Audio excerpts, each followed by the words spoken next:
And there's a few demographic questions that we have. Again, you do not have to answer that you don't wish to, but this is just to help us with our data analysis. So first of Sure. all, how would you identify your gender or sexual orientation? Uh, Cisgendered male, Okay. heterosexual, And what is your age? 42, Okay. And you are currently located in Oregon. Where in Oregon are you? Albany, right by Okay. Corvallis and OSU. And let's see. And what is your current religious and spiritual affiliation? Formerly I'm Episcopalian, but I don't, yeah, formal relationship. Okay. And was that the same growing up, or did you have a different religious or spiritual affiliation growing up? It was, I realized I was a cradle Episcopalian kind of later in life. Okay. Right. And can you describe a little bit of your educational background, so the degrees you've earned and what they've been in? Yeah, I started school late after the military. I got a Bachelor of Arts in Organizational Management from Hawaii Pacific University. Okay. Then Master of Theological Studies from Duke and a Master of Letters from St. Andrews at Duke. I also had a certificate in gender theology and ministry. Since the conventional education, I've also got a certificate in business administration from Georgetown. And I feel like maybe something else, but those are the ones I remember right off the top of my head. Wow, quite the list. That's amazing. Thank you. And then could you describe your current employment status? What do you do for work and just the work that you do with your organization, PQHQ, your full-time job? Yeah, it's self-employed. Okay. It's an LLC. Okay. Yeah, but it's mostly just writing and I've got it. Yeah. Great. Okay, thank you so much. Well, so we'll just get right into it. So, in your own words, how would you describe the mission of PQHQ?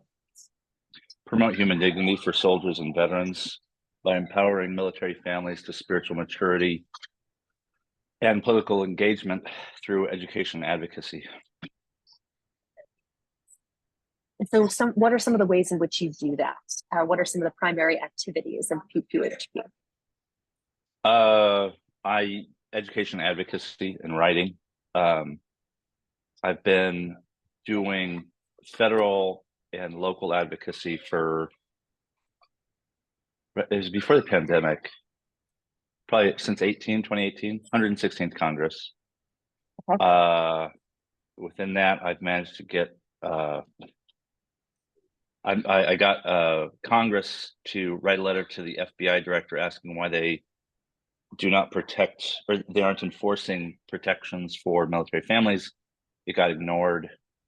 Mm. I also have, through research, I discovered that the rights that we do have are not being enforced, and veterans are disproportionately not being believed by the agencies entrusted to their protections. Mm. And then education. My writing is educational. I've been meaning to do like online courses. I just haven't. I haven't organized them as well as I'd like. And it's also mentoring individuals who resonate with that stuff. And it's Mhm. largely what I call high church lowlifes.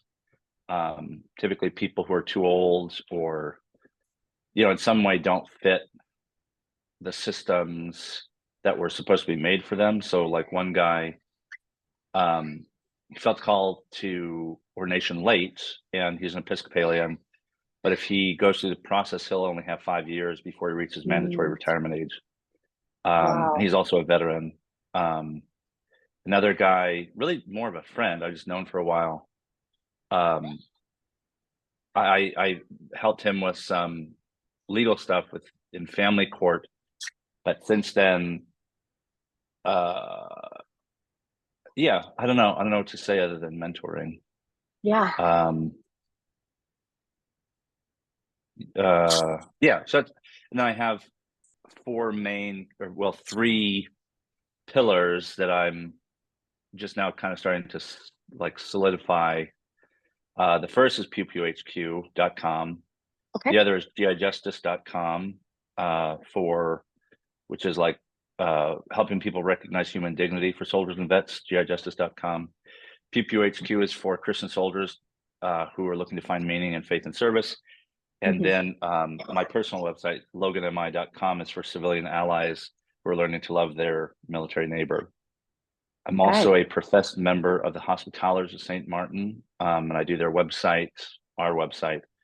And that kind of not undermines, it's the undercurrent of a lot of things. Martin of Tours is our patron saint. He's also my patron saint, and his witness kind of informs a lot of what I've been doing.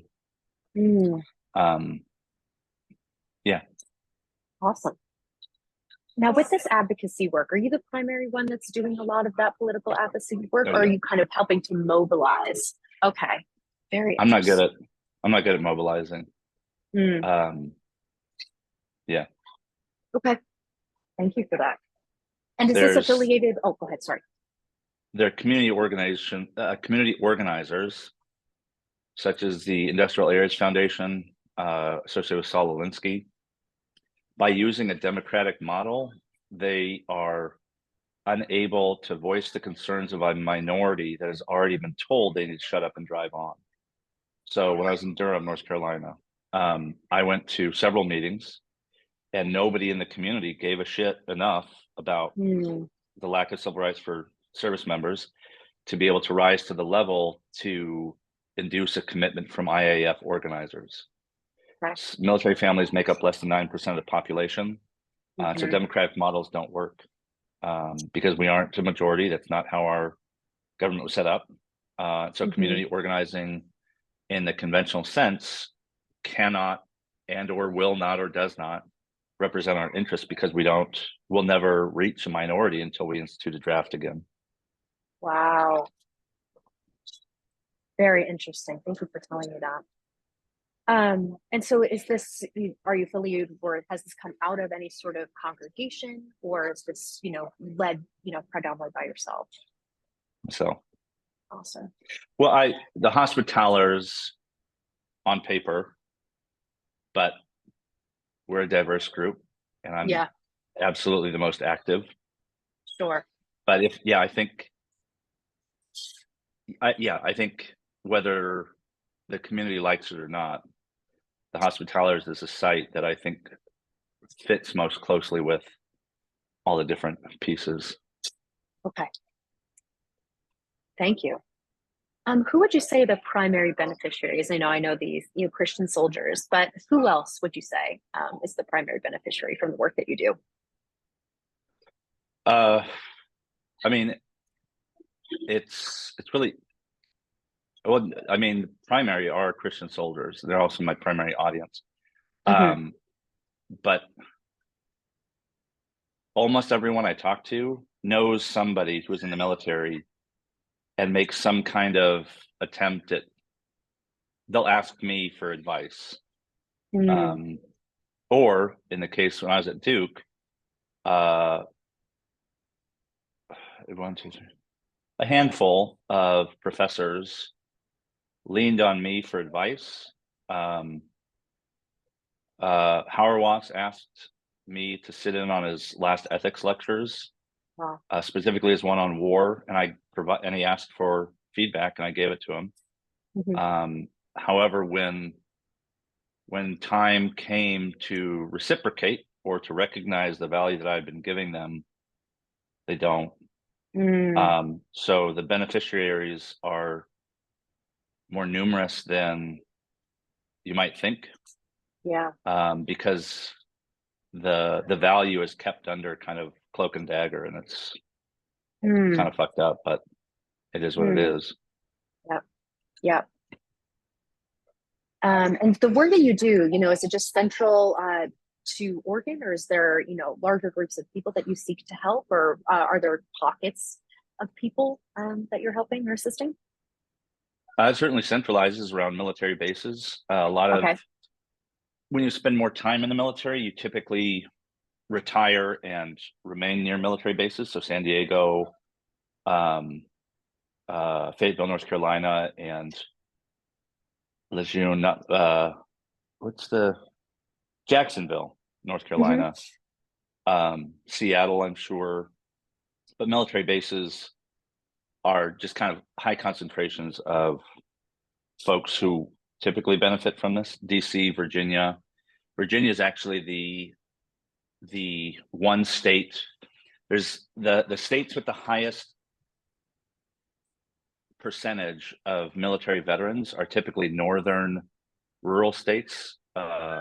Maine, I think Washington had a number of them because of Seattle and Fort Lewis. Hmm. Virginia is the only it's the furthest south, and it's also the most populous state to also have a more numerous military population than average, because Hmm. DC federal jobs are military preference. So Hmm. um, yeah, it typically follows there, but I don't maintain any high engagement with individuals. Yeah, but I think it's a lot of this stuff. Like, for example, when I published my last book, the publishers, it was a horrible experience, and they absolutely sucked at their job. Hmm. But they have a really wide distribution network, and girls, now it's time to be quiet if you're coming inside. Get your mouth off the screen. Um, the the book doesn't appear in small independent bookshops. It appears in Hmm. Barnes and Noble, and it sold closest, I think, to military bases because Barnes and Noble had just reorganized to give more agency to individual store managers. So, like the Oceanside Barnes and Noble, at any time had like 3 copies of the book when I would Wow. visit when I was living in California. But you couldn't find it at independent book retailers because the marketing was so bad. No, you had some already in your lunches. Um, so yeah, it's I feel like it's a suppressed audience Mm. because the military community has been taught to kind of shut up and drive on. Civilian bias is the driving force in America today. So I find myself like I'm talking with someone about getting a workshop at Corbin University, which is this little Christian college nearby, and the person who would give me access to that audience is a civilian. So I Hmm. have to like dress up my language so that they don't think I'm some angry veteran or some like, well, they're conservative, so they don't care if I'm a nationalist.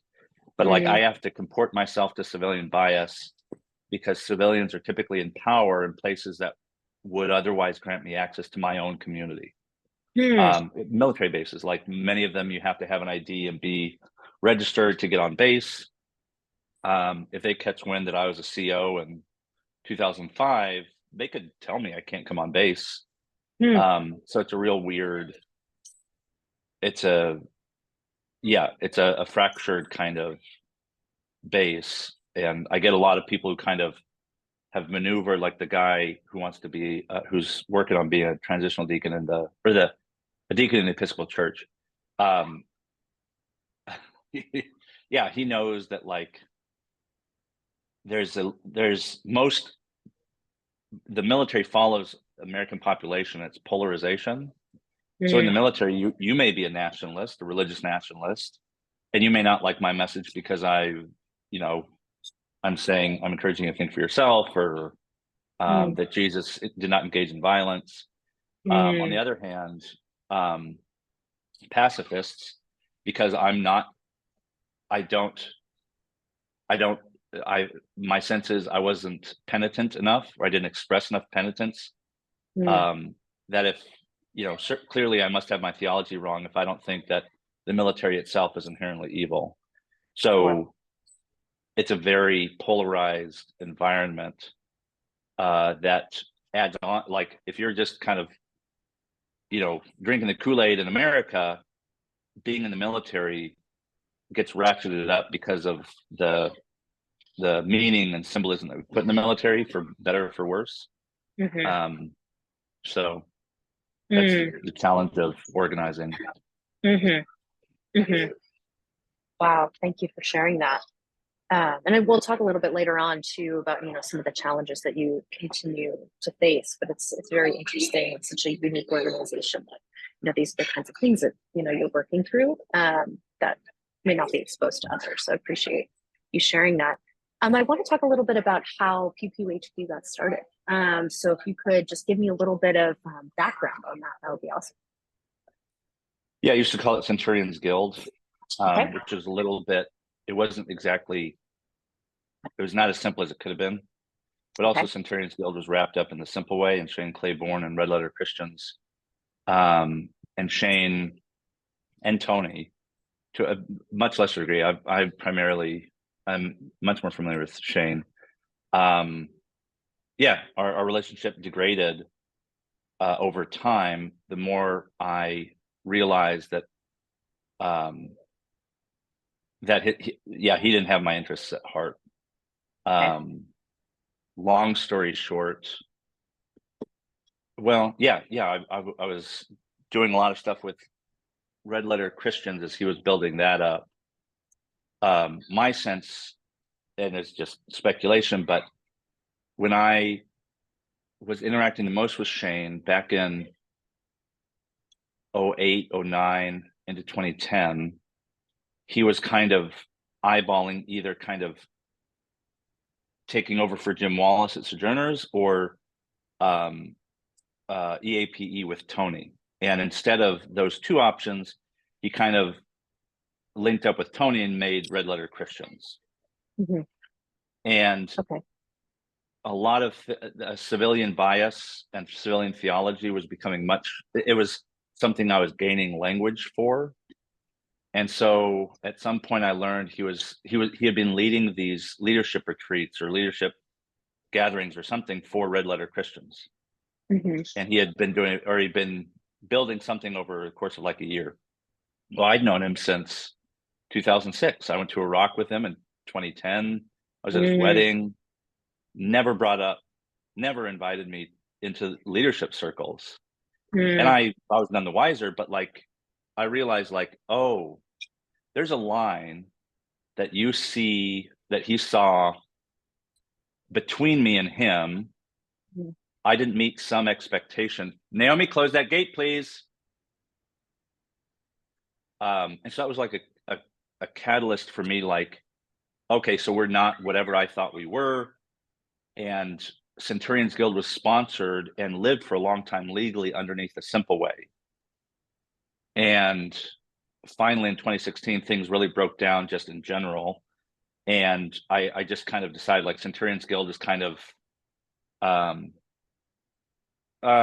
like a skit, like an earlier iteration of something that I need to develop further. So PPHQ was just kind of just this idea that I thought of replacing Centurions Guild with.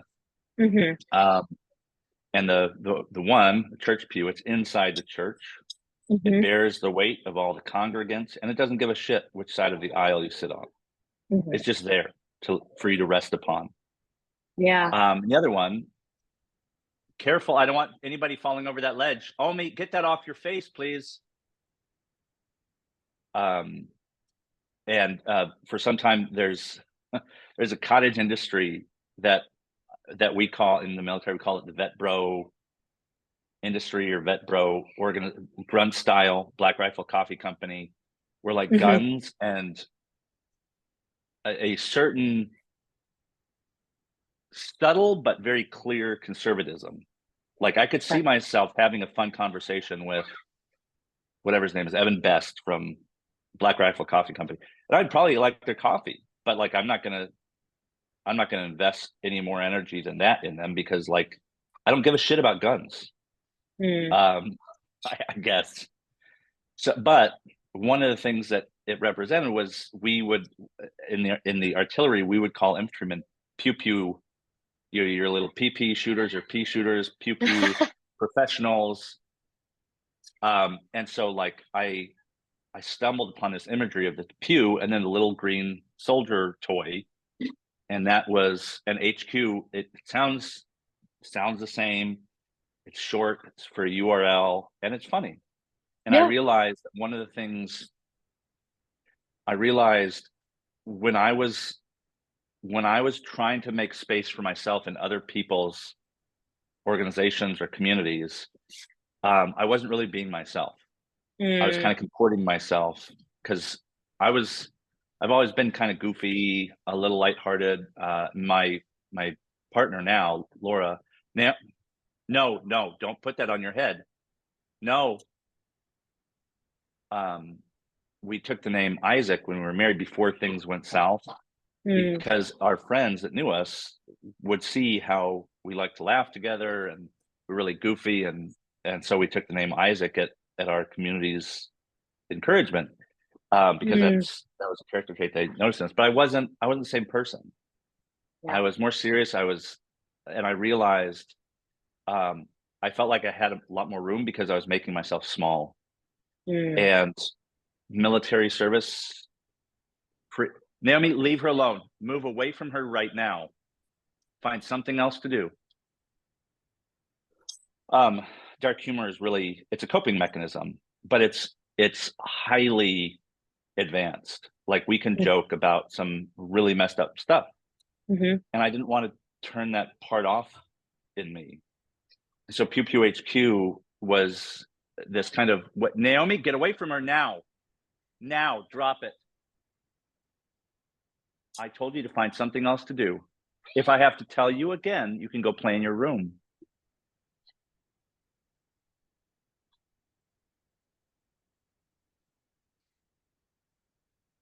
Okay, keep that up. Thank you.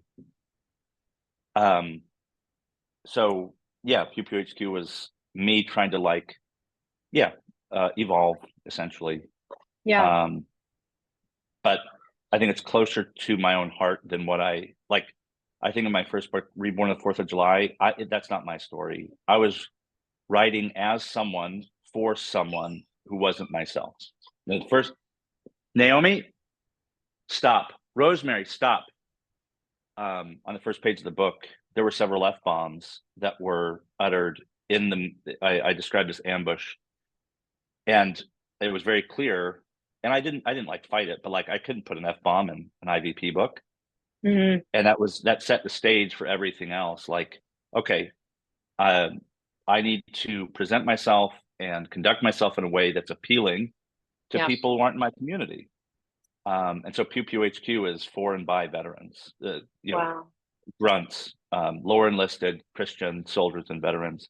And the more I leaned into my own experience and training, the more I discovered things like I put on the blog, um, like why it's important that Jesus' name is Joshua, or Mary was a military spouse, if God was a warrior, and that makes Jesus a military brat.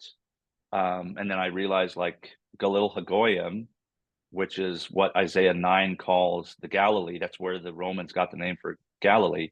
Yeah. Galil is district, and Hagoyim in Isaiah 9 is non-Jews. Mm. And the land of Zebulun and Naphtali were the troop tribes of Israel. It's just like Vietnam. Mm. Israel realized that it's like hot air that it had been spewing about its own might was exposed both to the world and themselves. And so instead of absorbing that, not guilt, responsibility, moral responsibility onto themselves, they're the lost tribes. Yeah. They're non-Israel. They're Hagoyim.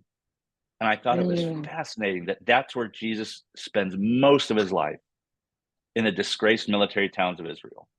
Mm. Um, and yeah, it just kept building from there. But Mm. yeah, if God is a grunt, if Jesus is God, God is a grunt, and that changes a lot of things that have been dogmatic for Christians over the last 2,000 years. Absolutely. Absolutely. And so this need that you were seeking to meet, this was this kind of need for yourself to, feel like who you are, and also for other people or other veterans to feel, more fully themselves. Would that be correct? Are there any other needs that you were trying to meet? Oh yeah, military suicide was what started it. I don't think Mm, that pharmacological and therapeutic interventions have run their course, and suicide's mm, still going up. Um, Human dignity is what's behind the suicide epidemic. Is mm, because just like me, Christian soldiers or soldiers come home and they're told this is who you Foot Locker, not Foot Locker, Hurt Locker. That's who hmm you are. hmm Shut up. Don't get in the way of us telling our story about you to further our own preconceived notions about what it means to be a nation that needs a military force that we've lost touch with.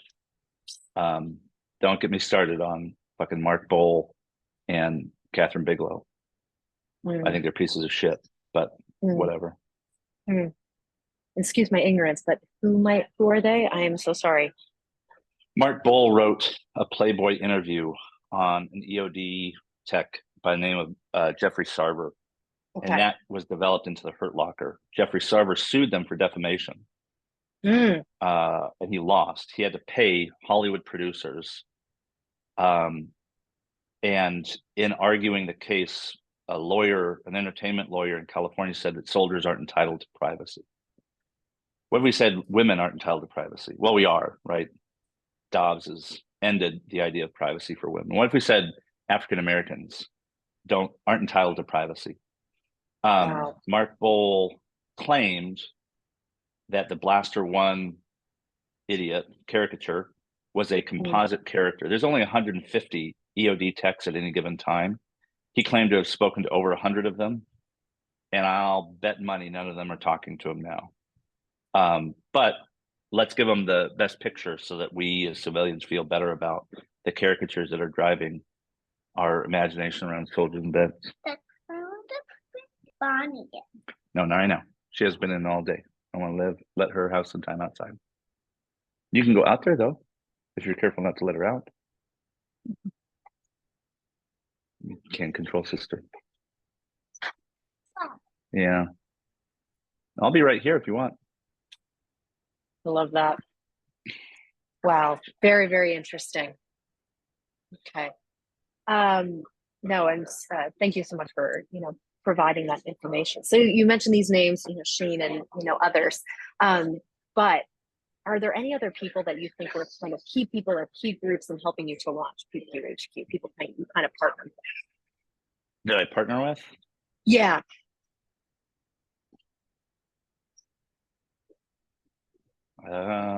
No. Okay. I think it's basically my own thing. Okay. Yeah. Awesome. Were there any models or any, any sort of, other groups who are kind of doing similar work? I mean, I like the Bible for Normal People, Pete N's group. Okay. Um, Okay. they aren't, they, yeah. Girls, you can be quieter or you can go back outside. Rosemary, you can be quiet or you can go outside. Um, yeah, well, yeah, the layout and the attempt at community with the Bible for Normal People, and they call it the Society for Normal People. Okay. Um, and there's a Bible Project here in Oregon as well. I just love how simple it is. And Mm, they kind of trace themes, they do books, um, but they also they're yeah, I those are the ones that I have looked to. Outside. I've already told you once. Make all the noise you want outside. I'm trying to talk on the phone. I cannot hear myself. Are you going outside or are you going to be quiet? No, she was not quiet. You can go out though. You remember you wanted her to go outside with Bonnie like 2 seconds ago. Do you need help or you have it? Okay. no worries. I have a sister. I totally get it. We spent a week together and we're still the same way at 20 and in our 20s. So do not worry. Um, Yeah. So yeah, Society for Normal models. People. Yeah, those are the two that like their presentation was really appealing. I really want to be better about online courses, but I'm still like, I think I'm Mm, developing stuff more and like Yeah. Yeah. I feel like there's one or two more, but I can't. I mean, the American Bible Society has a very robust, what do they call it? The ministry, Armed Forces Ministry, something. They own, I want to say the AS. No, they don't own it.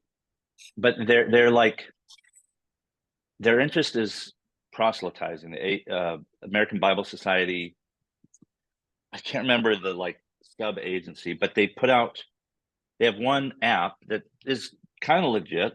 Um, uh, Recon, the Okay. American Bible Society put out Operational Recon. It's this app that like walks you through the book of Mark for soldiers and veterans. The actors are supposedly soldiers and veterans.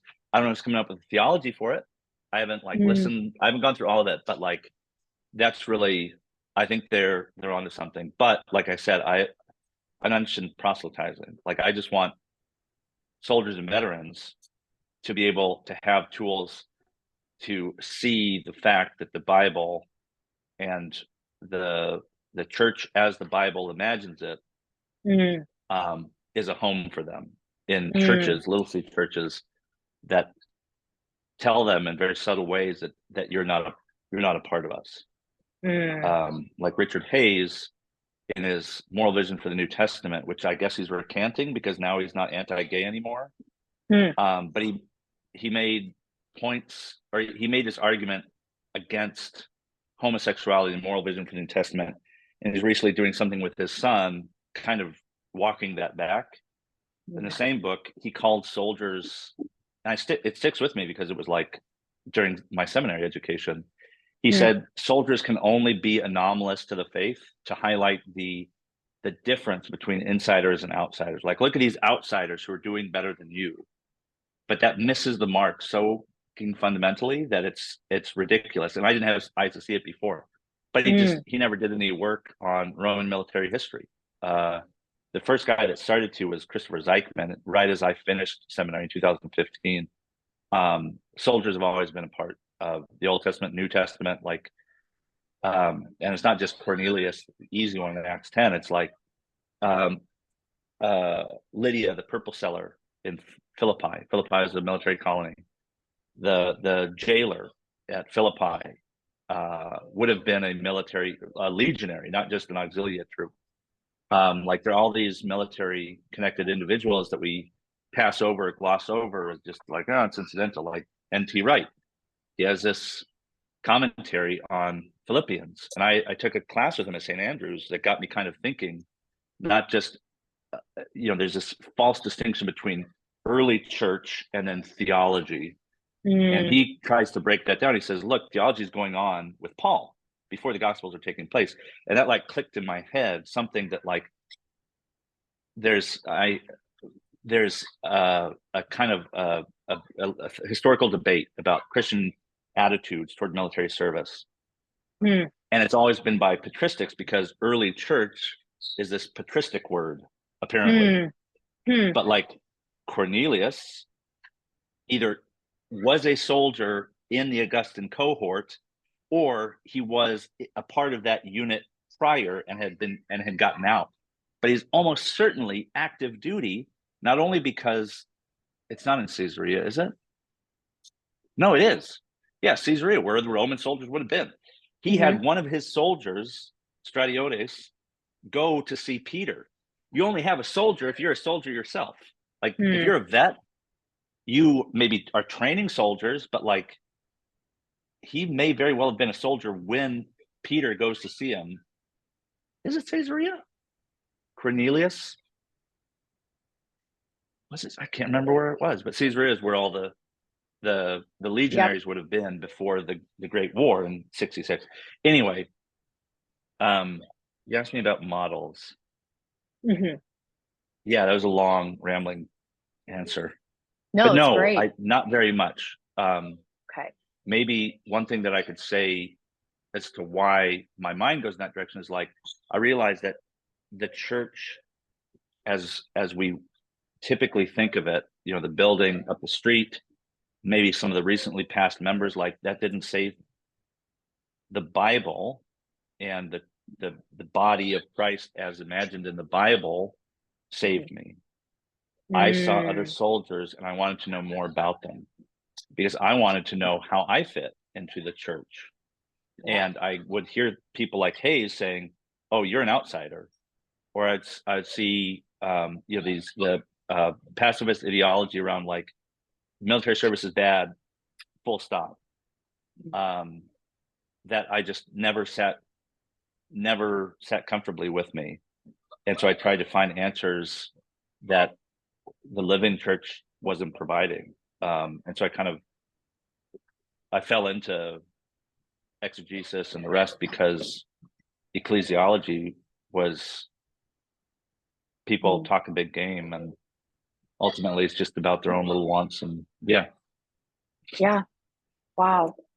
And I think that's a huge part of this project is understanding that that idea is very true. People are outside and feel outside of the church, and we want to see, who are the people that are creating that inclusive environment. So, thank you for the work that you're doing. It sounds incredible.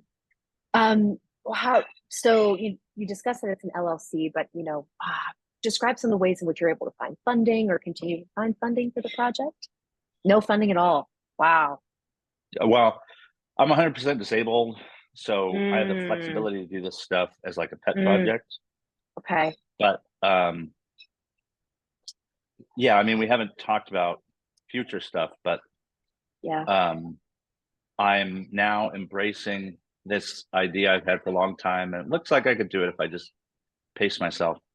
But to create a tiny home farming, a monastic farming community, Oh gosh. not only for vets, but like based off of the witness of Martin, Pachomius, Ignatius, Francis, all these military veterans that took their service and allowed it to shape their faith and their expression. Like it dawned on me that we're in this new moment in time, at least in the Western world. I can't speak to the East at all, but we're at a time now where I, as a veteran, am in the minority.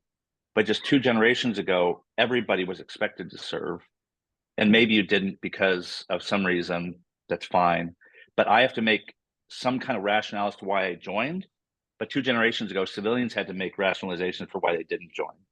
And yep. so people like Ignatius and Francis, like, they never had to say, I learned this from the military, and this is what I'm going to do. But if you look, they did. Ignatius is the first monastic to add obedience to his vows. Mm, They called them the Compagnons de Jésus, and we come up with the companions of Jesus, or what do they call it now? The Jesuits, the Company of Jesus. It's a military unit, hmm. and in the Spanish Bible, compagnon is a military unit, just like an infantry company. And so to call them the Company of Jesus is naming it within that martial space. Yep. And you don't have to say it out loud because everybody had some like moral social connection to the military. Yeah. If the Huns come breaking down your door, well, you or your lord is going to give you a gun, and he's going to expect you to join all your other vassals and keep the Visigoths away or whatever all else. But now we live in, I still remember Obama's inaugural speech about personal responsibility. We've got Mm, all this freedom, but so many of us haven't done anything, haven't sacrificed anything to get it. So mm, so the pacifist claim of like the military is all bad is so historically ignorant. Like the very superficial kind of nationalist grenade that gets thrown of like, well, you can go live in a communist country if you don't like it. It's like mm, that's true. We have this because of people who sacrificed, and now you're poo-pooing them who sacrificed. hmm, Great example. Ralph Abernathy was Martin Luther King's second in command. hmm. And everybody, I won't say everybody, there's a movement now to soften this, but Martin inherited a movement from Black vets who had already been winning legal victories from Morgan v. Virginia, Keys v. Carolina Coach. Like Freedom Riders wouldn't have happened if had it not been for a Black PFC in uniform who was kicked off a bus in North Carolina, and her Mm. father, her Catholic World War II veteran father, saying, "No, you should fight this." Keys v. Carolina Coach is the closest any juridical body has ever come to reversing Plessy v. Ferguson, but it wasn't SCOTUS. It was International Commerce Commission. Like Mm. how, like, and then Martin has the audacity in 1967 to come out against Vietnam with his friend Ralph standing right next to him and say, without qualification, that the girls, what's going on? Hey, you girls both need to be more gentle with each other, please. Ow. I'll look at it in a second. Ralph is sitting next to him in the Riverside Church in New York City when he says that the business of war cannot be reconciled with wisdom, justice, and love because we're sending people home from dark and bloody battlefields, physically handicapped and psychologically deranged. And that may have been Mm. true of many people, but like I literally was made the poster boy for PTSD by Christianity Today before I finished my degree at St. Andrews. So I know what Wow. it's like to have civilians tell me that I have PTSD and I'm broken, I'm war torn. And it's like, what moral Mm. hellscape are you imagining when you look at me? And why won't you let me re-narrate for you what I actually experienced? And so Mm. like Martin and Ralph was disowned by the movement when he disclosed that Martin slept with one, maybe two women the night before he was assassinated. Mm. We want saints that are pure and pristine. Yes. We throw all these MLK Boulevard and like we don't want to remember like he was an adulterer. He was a great motivator, a great and courageous person. He was also an adulterer. Right. And it was also Ralph Abernathy that paved the way for him. He was already in Montgomery when Martin came. Mm. Ralph named, before it was the SCLC, it was the MIA, Missing in Action. The Montgomery Improvement Association drew on the military imagery, the just days before our nation's second Veterans Day. And Mm. you think that was just a coincidence? Because I think that Ralph knew that Maxwell Air Force Base is right there in Montgomery. Like there's a military community that was there to support Rosa Parks and Martin and Ralph. Like Mm. we've put on these blinders because we don't know how to talk to soldiers and vets, so we don't talk about soldiers and vets and the history that they represent. Mm. Um, anyway, Mm. no funding. It's just me plugging away. Wow. But nope, not right now. I'm still on the phone call. Maybe later though. I promise you can sit on my lap later. Give me like 10 more minutes. What? 13 more minutes. Love that. Because I just told you. Oh, Um, no, you're totally fine. So you had talked about this kind of perception of veterans and this negative perception. What are some other barriers that you encountered in getting PPHQ off the ground? I haven't asked for anything from other people, so it was no like the website. I just paid for the website, and all the IP is mine. Wow. I've learned that yeah, it's kind of messed up, but yeah, I learned I can't count on civilians, particularly influential civilians, Okay. because they'll take it away. Hmm. So Hmm. if I don't ask for anything, nothing can be taken back. Hmm. Can you tell me about maybe a situation in which, that you tried to depend? I know Yeah. this could take up the next 13 minutes, but, Well, like, yeah, especially in what you're trying to do, in Red which Letter that trust Christian. was broken. I mean, there's a lot, but the easiest one is Red Letter Christian. Naomi, get your foot out of the hutch. I'm gonna watch this in a couple of weeks and laugh It's going to my be ass off. amazing.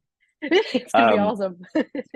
Yeah, so I knew I blogged a lot more publicly when I was kind of in my cage, for lack of a better word, because people Yep. wanted veteran credibility.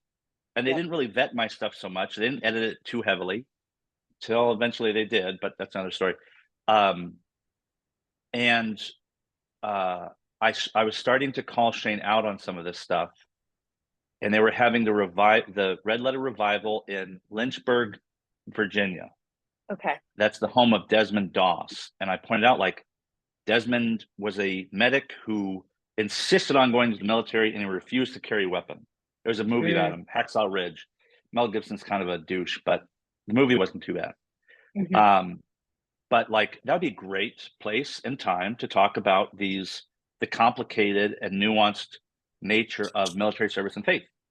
Hmm. And I was pressuring them. I wasn't like, yeah, I was very clear. Like, anyway, I they invited me out finally. I couldn't be there because I think we were expecting still, or before our first was born, and so I couldn't go. But I recorded like a video, and I was like, I assumed they'd do something with it. I don't know if they did, but I found out later that there was some anti-military bias, thing that was said. And there's the folks at the Institute on Religion and Freedom, IR Democracy, IRD, Mark Tooley and like Mark Leviche. They always have like people go covertly to some of these things and poo-poo the Mm. progressives. Anyway, they had someone there and they called out some really stupid thing that somebody said. And Mm. Tony Campolo had to apologize in writing for like being insensitive to the military community. And Mm. that kind of that was like it wasn't the last straw, but I was like, yeah, I'm not crazy. You guys have some chip on your shoulder for the military. Yeah. And so I got into this back and forth with Don, with Shane's administrator for RLC. Hmm. And I had enough. I was like, okay. Or I was accused of being insensitive or angry to red letter Christians people. And I asked for some kind of like, what are you talking about? Hmm. And they never did. They just was like, you were very hard to work with and you're really frustrated and upset, blah, blah, blah. I was like, who? Because I've been saying you've been doing that for like a year now, and I'm still waiting for my apologies. Let's just do one thing at a time. Mm. So I said, you know what, I'm done. I I said to the only administrator that I knew, I was like, hey, by the way, if I've ever done anything to upset you, like I hope you let me know. Nothing. But by the Mm. way, would you please pull all my stuff from RLC? I can't associate with you because that's gonna undermine my work. And they Hmm. said, oh, we've already pulled it down. I was like, oh well, at least Mm. we're thinking alike. And so I put all that stuff up somewhere. But yeah, I mean, I don't have the same credibility Yeah. because I don't have the same dispersion. I can claim, and I do, originally published on blah blah blah with a link, but like if it doesn't appear, someone might not believe me. But Sure. that's the economy we live in. That's something I've accepted is kind of the cost of doing business with people that don't trust me and don't do so for reasons other than their own bias. Mm. But yeah, and I pitched something in the Christian Century that is now part of a book proposal being considered by Erdman's. But I worked with Amy Freiholm to develop this meditation on Luke. In Luke, one of the things that Jesus says last is, "Father, forgive them; they know not what they do." Yep. And we often might assume the they, third person plural, being the soldiers who executed Jesus. Mm. But if you think that's true, then you don't get Jesus's salvation Mm. because Jesus says, forgive them. And it's either the soldiers or everybody. And if it's everybody, then it means you need to reckon with the fact that you might have done some stupid shit that you haven't wrestled with yet. Yeah. Only, and you can, it's a very superficial interpretation, but you can say, yeah, Jesus was talking about the executioners, Mm. but the implications of that are pretty stark. The alternative is, no, Father, forgive all of those idiots for Yeah. what they all did and keep doing, which then forces us to recognize that soldiers are no different than us. That if I can yell, kill, kill, kill on the bayonet range, it's the same thing as, I could be doing that in the same way that everybody could have been yelling, crucify him, crucify him, crucify him. Mm. Like we're not any different, other Yeah. than the fact that in the last 2 generations in our country, we've made this false distinction between military and civilian, And we're now living in the the the results of that. Yeah. And so it feels like circular, like Hurt Locker exists because we don't know how to talk to soldiers and veterans. And then that's the only way that we get to see them. And so I know a lot of vets who will take the civilian savior handouts because I have 100% disability. Like I have some flexibility, but Yeah. not everybody does. And Right. if you need to like hang your head to like get a handout, you need a fucking Mm, handout sometimes. Like you don't want to go hungry, you don't want to get kicked out of your home. Like fuck it, yeah, please, yeah. master, give me a handout. Hmm. Um, yeah, Wow. it's the Wow. economy that we live in. But like that's why monasticism is gives me hope. Like, what might it look like to create a coherent, somewhat self-sustaining economy of dignity that Mm, draws from these lessons, but isn't exclusive to the military. Um, yeah, but we'll see. yeah. 100%. In that vein, are there any other goals or projects that you're working through for PPHQ or any of these other initiatives you're doing? No, I'm actually just kind of solidifying those pillars, and I've Sure. been like, if you go to my Substack, that's where I'm seeing kind of the choke point. So I see Hmm. Substack as where I try out ideas with people who are allowing me into their email inbox, and then I categorize posts into one of the three website blogs. And Okay. part of my strategy is like, look, it's search engine optimized.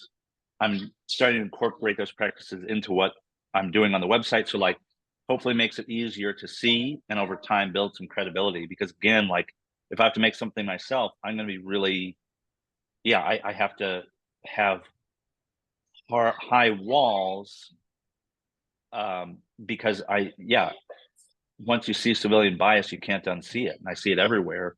So like I'd be really selective about who I invite to write for me.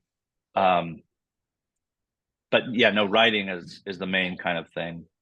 And luckily Awesome. it's doesn't cost money. Well, it Hmm. does, but it's a low hanging fruit. Yep. Yep. Absolutely. Just kind of one more question for you. Like, is there any, when it comes to mind, the work that you've done over the last couple of years, there any major successes that come to mind or anything that you're just super proud of? Yeah, my kids. Hmm. I was like a lot of this stuff I developed as a stay-at-home dad because got forced out of academia. Yep. Um, and our youngest is now heading to public school next year. Wow. So it's now time for me to start kind of re-entering whatever wasteland will have me. But no, I was able to like develop these ideas while trying to be a decent dad. That yeah, it's Mm, what I'm most proud of. sure. Sure.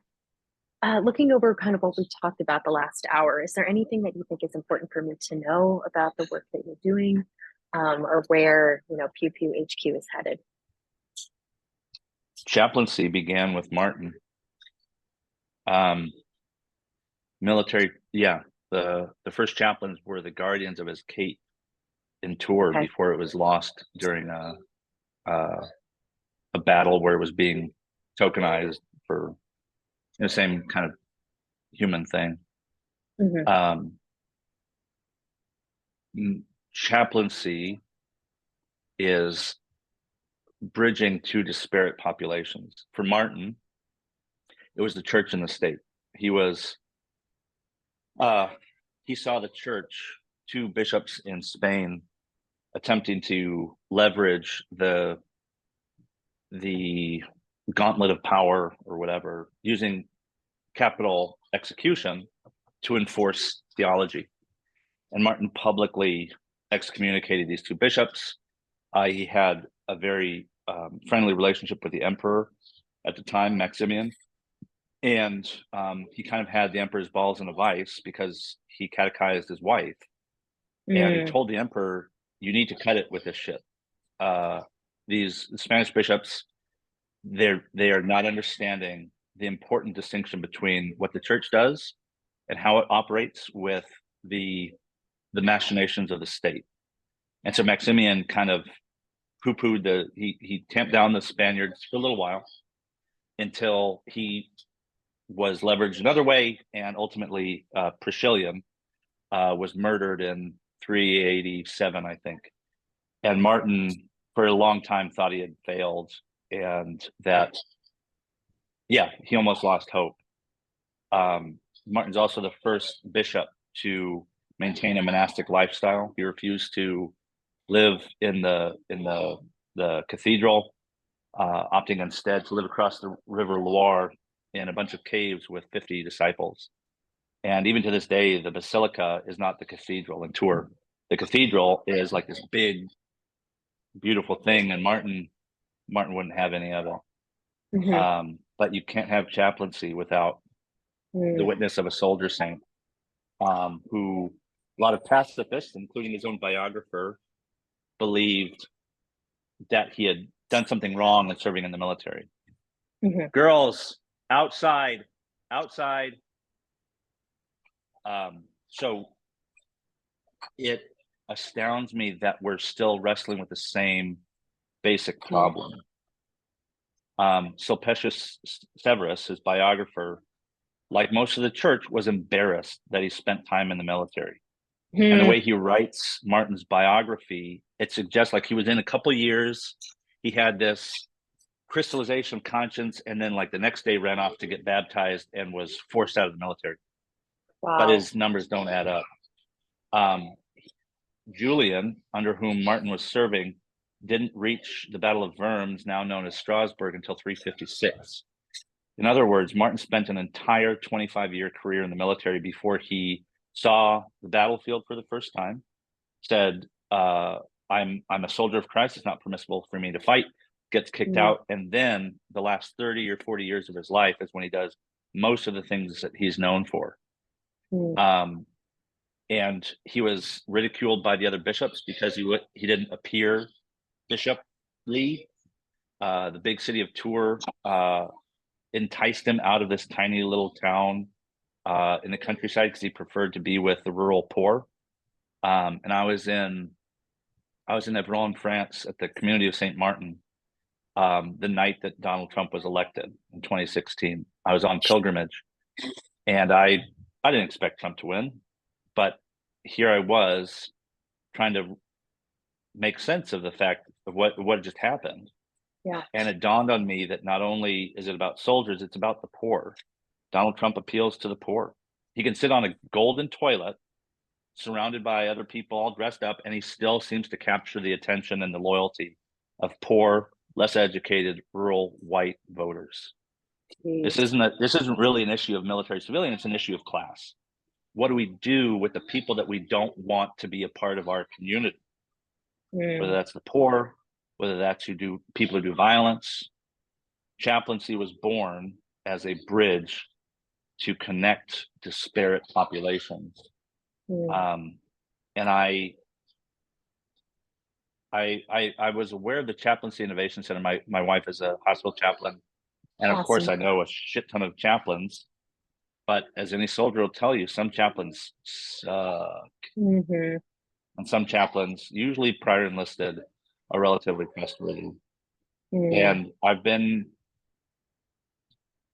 for lack of a better word, praying that the work y'all are doing fulfills the work of the earliest chaplains. That chaplaincy as a method of practical theology. I like what I'm doing is foundational to the church's identity. Same with Martin. I think your work is really important, and if there's any way to support it, I will. But like every success, I think in church history, it's come at some kind of cost, and maybe that cost has already been paid. I don't know. But I hope you carry back with you to other people with this grant the impossibility of looking away from military families. Only 9%. That's the most inclusive number you can get to. Soldiers and veterans is 6%. We had another 3% when we had family members. Wow. But there is no more important work than this, whether it's chaplaincy or reconciling our population to itself. Mm. Yeah, I'm fascinated by the socio-political location that your organization finds itself in, Mhm. and its intersection with what I do and my patron saint and the founder of chaplaincy. Yeah, But I guess that's what I would leave you with. that's amazing. Thank you so much for that. I really appreciate it. And I mean, I just appreciate all your time and the dedication you put towards this work. And yeah, we will definitely let you know anything, any ways you can help. And I will definitely get that transcript and the video over to you and everything like that when it's ready. So thank you so much for your time. Yeah. Absolutely. You want to say bye? Bye. No, just want to swim around. Okay. Well, thanks for taking the time. Absolutely. Of course. Of course. And if you have any further questions or anything like that, just let me know. And Okay, we will will do. work on it. Absolutely. Have a great weekend. Thanks. You too. Bye. Bye.